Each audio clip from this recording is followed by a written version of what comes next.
खुशहाली नहीं है, अब तो कयामत की घड़ी ने भी खतरे का अलार्म बजा दिया है। इसमें आप समझिए यूक्रेन युद्ध को कितना ज्यादा खतरनाक रोल जो है वो माना जा रहा है। क्या आधी रात को धमाका तय है? न्यूक्लियर वॉर की टिक-टिक क्या इशारा करती है, ये इस स्पेशल रिपोर्ट के जरिए हम आपको दिखाते हैं, जिसमें आपको सब कुछ मालूम है।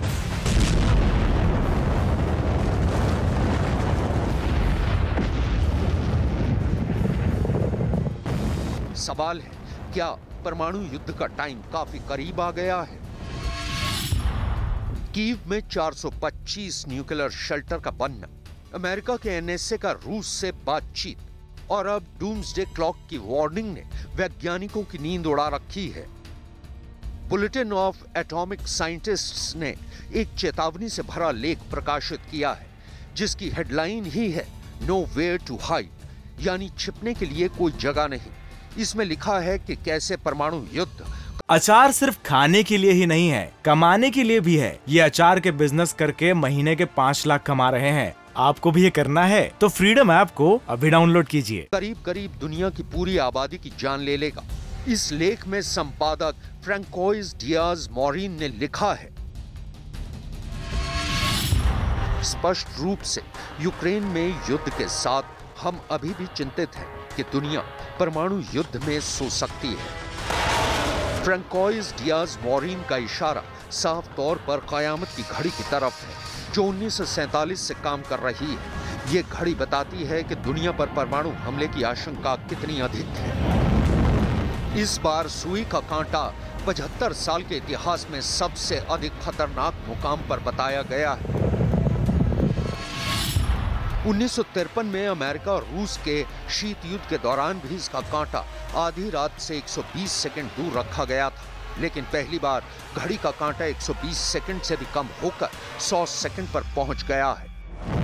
The bulletin of the atomic scientists के वैज्ञानिक रॉबर्ट रोजनर के मुताबिक 1949 में जब रूस ने पहला परमाणु बम RDX-1 का परीक्षण किया और दुनिया में परमाणु हथियारों की दौड़ शुरू हुई, उस वक्त आधी रात से 180 सेकंड का फासला था।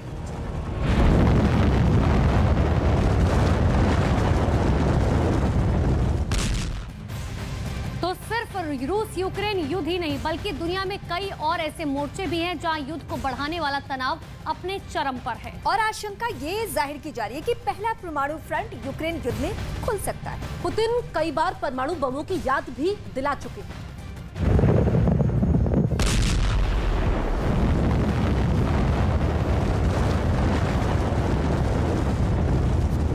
परमाणु बम को बनाने की शुरुआत सबसे पहले अमेरिका ने सेकेंड वर्ल्ड वॉर के दौरान की थी।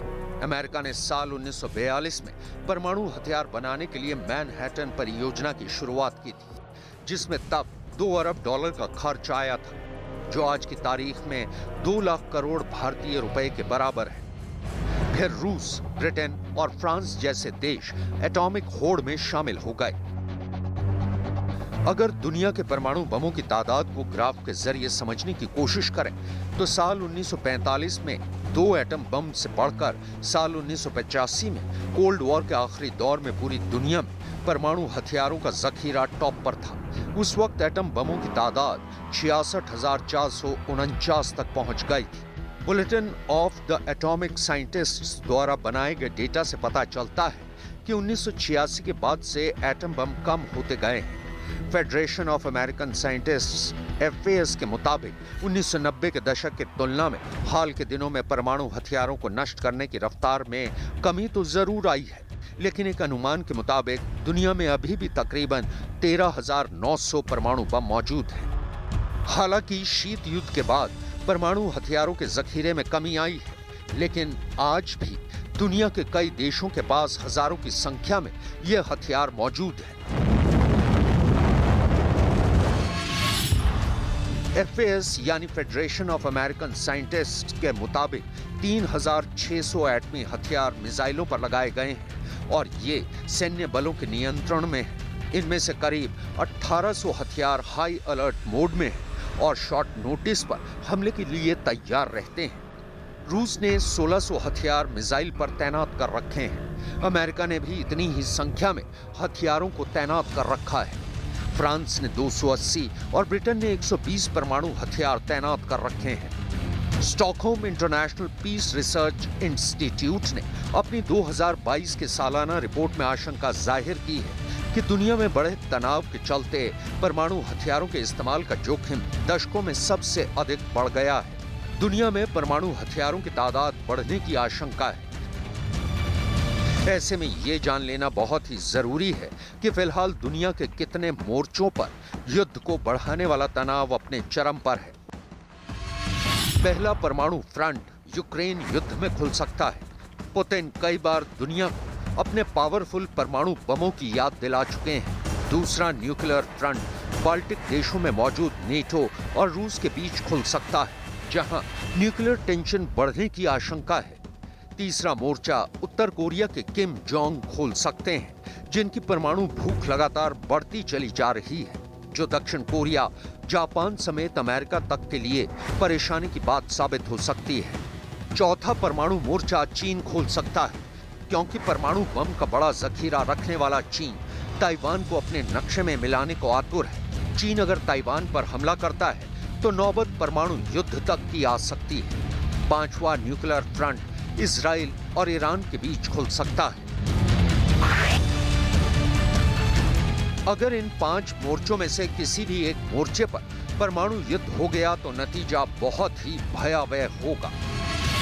परमाणु युद्ध हुआ तो सीधे तौर पर 2 करोड़ से ज्यादा लोगों की मौत होगी। 2 अरब लोगों को भूखमरी का सामना करना पड़ेगा।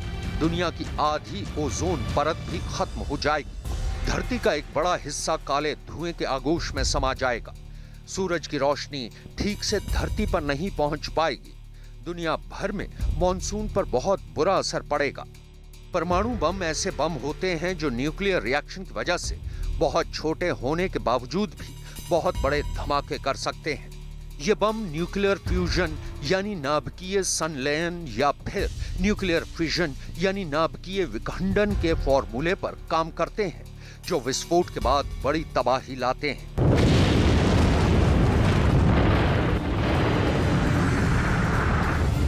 अगर परमाणु बम फटा तो दुनिया की तस्वीर पूरी तरह से बदल जाएगी।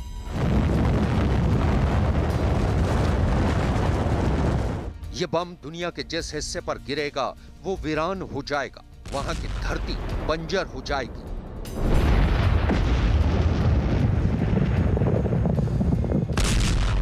अगर न्यूक्लियर वॉर हुई तो उसके आगे यूक्रेन युद्ध के ये धमाके भी बहुत छोटे साबित होंगे, क्योंकि वो धमाका इससे कई गुना बड़ा होगा, जोरदार होगा, क्योंकि न्यूक्लियर बम से बड़ा धमाका करने वाला बम अभी बना ही नहीं है। यही वजह है कयामत वाली घड़ी खतरे की घंटी बजा रही है। बड़ी खबर रूस यूक्रेन युद्ध से जुड़ी हुई। युद्ध में दोनों देशों को